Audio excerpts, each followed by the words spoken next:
All right, I'm going to make this one real short and sweet and easy to follow. There's a bunch of people that have been messaging me talking about they can't catch a fish on an underspin to save their life. They don't know what's going on. They don't understand why. Well, the speed that you fish that underspin can make a big difference with the how fast it's coming through the water, but also size is a big factor. If your bait is a lot bigger or a lot smaller than the fish are keying in on, that can be a big difference too.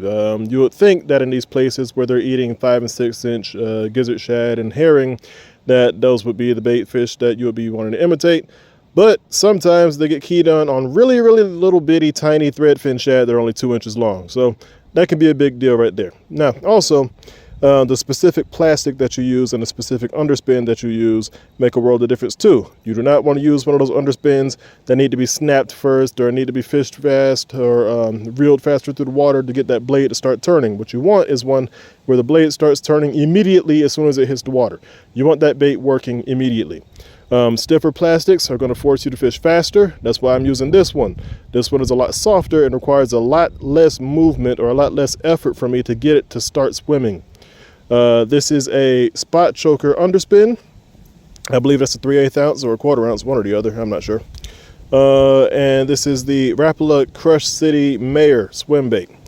This is a really, really good swim bait, and I use this one primarily on the back of my underspin these days instead of a Kitech.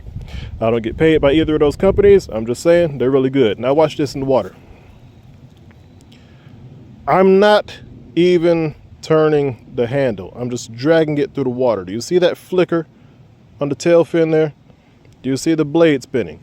I'm not turning the handle. I'm just barely dragging my rod tip. And I'm getting a good kick and a good spin from that blade and the tail. I'm also getting some head wobble from side to side. I'm not turning the handle. Now, another thing. You see that on the drop? Blade is spinning, tail is kicking as the lure is falling. That means for 100% of my retrieve, I'm getting action. This bait looks alive for the entire retrieve. Not when I start reeling, not when I speed it up. I don't have to snap it, I don't have to twitch it, I don't have to do anything. I can throw it out, I can turn the handle, and it starts working. When I'm fishing in rivers for stripers and other fish that like to live in rivers and like faster current, I don't have to reel the handle there either. I literally can just toss it out, it'll hit the water, drift with the current, and I can just hold my rod just like that right there and just hang it there feeling for a bite. And then all of a sudden I feel a quick tap. All I'll do is lift and reel, and that fish is on there. That's it.